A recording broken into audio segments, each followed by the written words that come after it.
जो समय गया वक्त उसे याद न करना, जो रह गया वक्त उसे बर्बाद न करना, सिर्फ पश्चाताप करना, यीशु में अनंत जीवन पाना। आप सभी को जय यीशु। आज चालीसे का तीसरा रविवार है।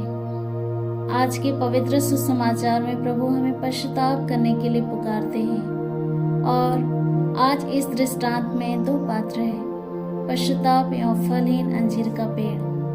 यदि हम पश्चाताप नहीं करेंगे तो हम भी सिलोआम के लोगों की तरह नष्ट हो जाएंगे, क्योंकि पवित्र वचन कहता है लूकास 13:3 में, यदि तुम पश्चाताप नहीं करोगे तो सबके सब उसी तरह नष्ट हो जाओगे।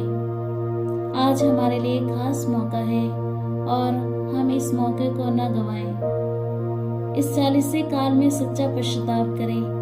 दिल से एक निर्णय लें कि पश्चाताप के बाद पाप में वापस न जाए। आधा अधूरा नहीं बल्कि पूर्ण हृदय से ईश्वर के पास लौट जाए।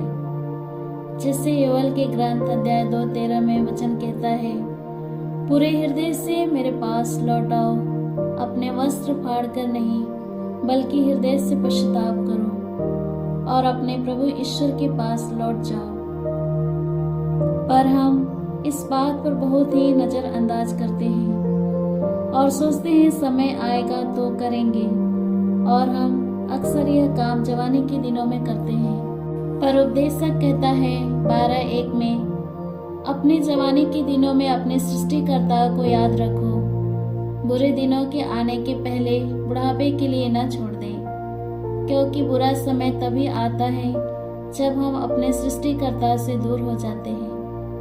बुढ़ापा का समय मतलब शाम का समय जब अंधेरा छाने लगता है। जवानी मतलब उजाले का समय। जब हम उजाले में ईश्वर का हाथ थामे रहेंगे तो ईश्वर भी अंधेरे में हमारा हाथ थामे रहेंगे, ताकि हम ना गिरे।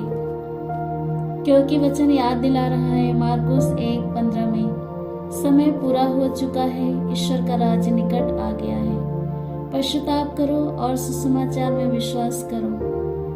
इस संसार में हम सभी तीर्थयात्री हैं। जब हम कहीं यात्रा पर जाते हैं तो सारी तैयारियां पहले से कर लेते हैं, पर क्या स्वर्ग जाने के लिए हम आध्यात्मिक तैयारी करते हैं? अक्सर हम भूल जाते हैं। यह 40 काल हमें आह्वान कर रहा है, पश्चाताप करें, क्योंकि लूकास 15:10 में वचन कहता है, एक पश्चातापी पापी के लिए स्वर्ग में अधिक आनंद मनाया जाएगा। इसलिए हम अपने हृदय को पाप के दोष से मुक्त कर और अपने शरीर को स्वच्छ जल से धोकर निष्कपट हृदय से तथा परिपूर्ण विश्वास के साथ ईश्वर के पास चलें और अपने पुराने पापों का भार फेंक दें। एक नया हृदय और एक नया मनोभाव धारण करें, क्योंकि एक दिन वह समय आएगा जब ईश्वर हमारे जीवन रूपी दाखबारे में अच्छे कार्यों को देखने आएगा। तो उस समय हम यह न कहें कि हम कहाँ हैं। ईश्वर ने आदम से यही सवाल उठाया था जब उसने पाप में गिरने के बाद ईश्वर की नजर से दूर हो गया था। इसलिए हम देखते हैं एजिकियल नबी के ग्रंथ में अध्याय 18 वचन संख्या 30 में, याद रखें कि प्रभु ईश्वर यह कहता है, इस्राएल के घराने मतलब ख्रिस्त के घराने, मैं हर एक का उसके कर्मों के अनुसार न्याय करूंगा। तुम मेरे पास लौटकर अपने सब पापों को त्याग दो। कहीं ऐसा न हो कि तुम्हारे अपराधों के कारण तुम्हारा विनाश हो जाए।